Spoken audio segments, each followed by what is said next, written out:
Alright. I'm out, got dinner with a rock star. No doubt, Mach 7 in a cop car. Bitch, now we are, niche courtyard. Got a Honda Nickels in the boulevard. That's where it starts. Had a whole damn year to get fucked to make art. Whole damn house to hole up a day card. Whole damn photograph of a new dark. Alright.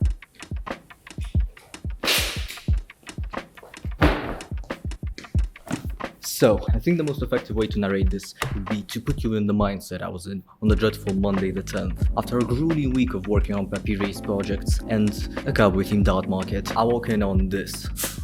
This is Logical, the movie we will be basing the rest of our week's work on. The thing that makes it stand out immediately are the visuals, made entirely out of still images, and the plot largely driven by the narration of the score. It is an uncanny experience to really watch this movie. Its static nature making you consider every lingering shot, especially considering the themes of time and memory that are essential to the story. And with it being basically circular, you can come back to it as many times as you want. Appreciate the little things in it, like the sense of timing, the transitions, and the composition. So with that in mind, the brief was simple. Make a 4-minute animation entirely out of still images. My team consisted of myself, Yana, Sonia, and Nadia, and immediately we started brainstorming. We settled on a Western...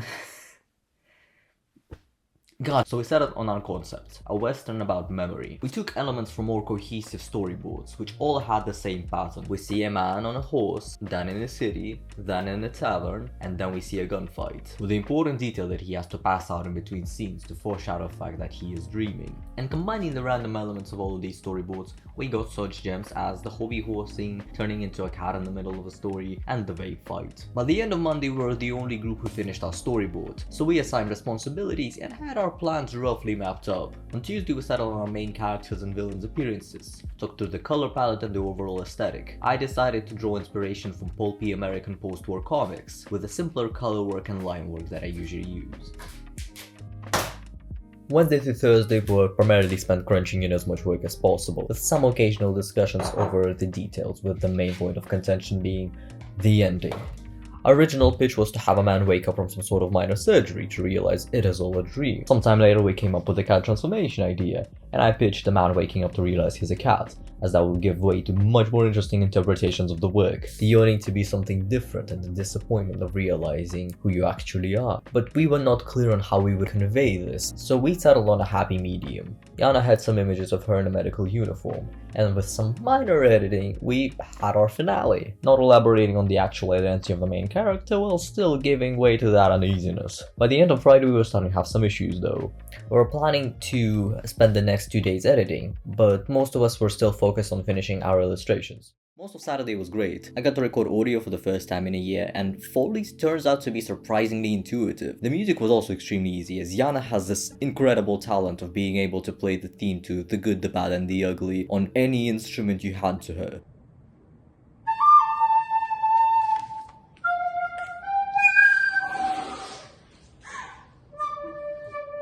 We were basically done with the visuals and had 1 day to finish up the editing and the rest of the Foley. We initially intended to have more spoken sequences, but as our voice acting abilities are rather subpar, we strayed away from that. On Sunday we went up to finish the Foley and editing, and we ran into our only major issue, as Nadia's part was more animated than anticipated, and also got really compressed in the process of saving. We resolved this issue through printing and scanning her work, as it gave the graininess an actual working texture, and also made it fit with Yana's part and the rest of our parts really smoothly. I'm really satisfied with how we handled this issue, as it led us to having a great opening card, but it did take enough of our time that I had to edit the rest of the video and audio, which took up most of my evening. I'm satisfied with the outcome, and we got a great reception on Monday. I can't watch the thing with a straight face myself, which is a good sign for a comedy, although I definitely agree about the weird pacing issues some parts. We also got some notes on the art style, but those were not on my part, so I will abstain from talking about that.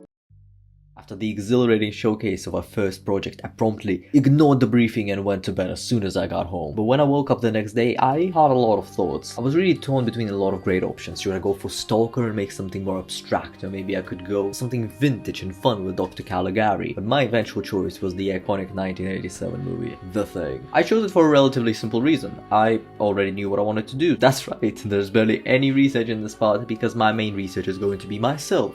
a year ago. Now, that's not entirely true to say. When creating the initial sketches, I had a couple of reference points that were shown in mind. For example, I loved the grimy textures and the visceral look of the intro to 7, the shakiness, the flashing images, although I feel it could have gone a bit further in that regard. It fit both my concept and the genre I was working in perfectly, and even though our techniques are vastly different, you can see the scratchy textured approach is rather similar in both of these works. The other example I have is the Scott Pilgrim opening, which is similarly more meant to disorient you and set tone for the scrappy mid-budget movie you're about to watch than do anything else. The intro imitates early traditional animation and a lot of comic book staples, creating this sort of cohesive understanding of the themes and aesthetic basis for the movie. I tried to achieve the same thing with using the symbols that commonly appear in the movie, for example the rope. My main complaint with both of these examples is that the text is relatively stable, not really played with at all, so I decided to do that instead. But why did I choose the thing for my particular brand of traditional animation? I would say it's about the visceral nature of it. The special effects are jagged and messy and disgustingly bloody, but important to note, all practical. I felt as though making a traditional animated intro for a movie with famously practical effects would be kind of a rite of passage for me. Initially, I was going to make the color palette shift, showcase the movie's classic contrast of blue and red, but once I decided to play with one of my first scans, I was floored by how much it looked like blood. I got reminded of the pivotal moment in the story when MacReady boils the extracted blood of each of the survivors, as the creature itself is interconnected, so each part of it hurts for the other. And the blood in this movie is animated, moving with the consciousness of an actual creature, which lends it this uncanny quality. I have not seen it recreated in any other work of art, but the grotesque simulacrum of the blood moving on its own filled me with simultaneous dread and excitement. This had true potential. It is truly hard to express how nauseatingly monotone and terrified the next few days were. I was in a constant state of waking up, putting on a 4-hour YouTube video, and then just not looking up from my papers for the rest of the day. In some ways it was satisfying. I, like no one else, love the feeling of a job well done, but there was something different here, something else.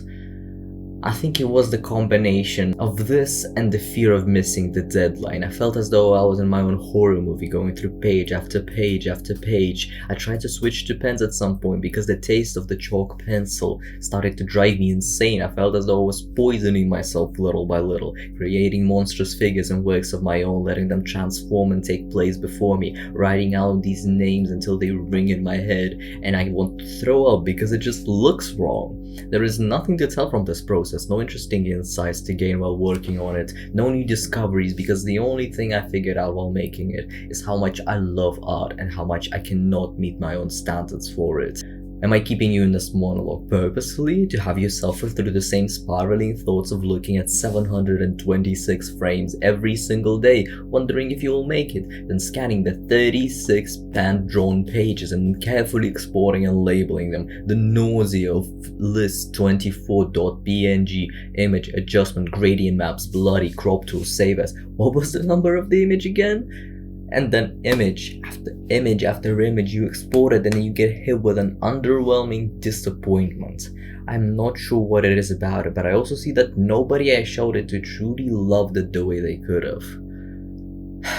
The grid was fine. I got some actually good advice, like making the textures more uniform and fixing the text, but I don't think fixing these small details will fix the central problem that I want to love it, but I don't. She's his wife. You know that already, you watched the show. To be fully honest, I was extremely excited about this project, but I tried to go in without any expectations, and to do my due diligence I even made a folder of lighter and cuter sounds to play around with. I listened to each and every one of them and wrote down my associations. I knew that as a slow artist, the descriptive notes I made would help build my soundscape quicker and more efficiently. To make up for that, I finished the audio as fast as I could, while fulfilling my lifelong dream of living a little message on a spectrogram, and I did my storyboard the same day. My descriptions usually range from evoking video game soundtracks to self-indulgent descriptions of what kind of creature would be lurking behind these noises, but I did start to notice a pattern. A pattern of creatures appearing in the darkness, weird noises forming into words, nonsensical and oppressive nothingness that only makes sense to you. And even prior to starting this project, I already had several points of reference. Videodrome is an amazing example, a movie that perfectly contrasts the allure of obsession with the moral panics of the 80s. Another great recent example is Jane Schoenbrun's I Saw the TV Glow, one of the very best movies about repression, this feeling of living a life that isn't really true to who you are. And I'm not the first person to find parallels between these two movies. In contemporary body horror On the Rise of Metamorphic Corporeality, Reyes describes the very scene I draw from as Cronenbergian, and he also knows that body horror can sometimes be seen as a desirable, beautiful thing. Some of the more minor examples include sister podcast series The Magnus Archives and The Magnus Protocol. The latter especially tackles the digital media as an avatar of horror in and of itself, the idea of a mind trapped inside the unthinking machine. The maze is sharp on my mind. The angles cut me when I try to think. So what am I building to?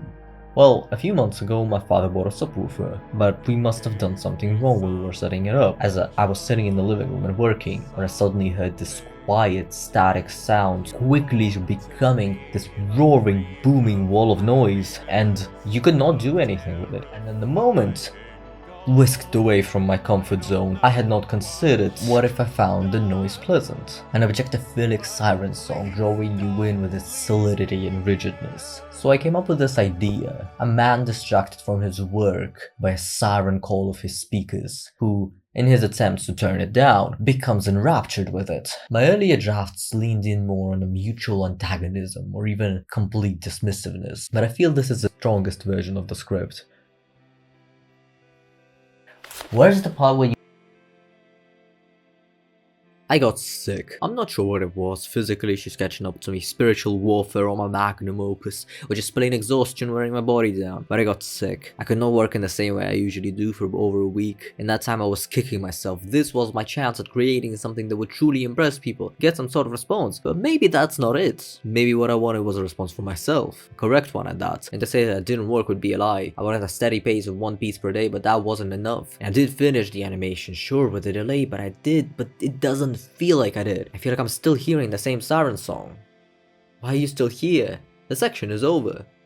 I have mixed feelings on all these projects. The first one is perhaps the one I'm most proud of. It's funny and fast-paced, it's visually cohesive and absurd, the artwork looks solid, and the textures of the final work are rather cool. I did not talk about this in the video, but the usage of gradient maps in the first project actually inspired me to use them again. But that first word, funny, isn't really me.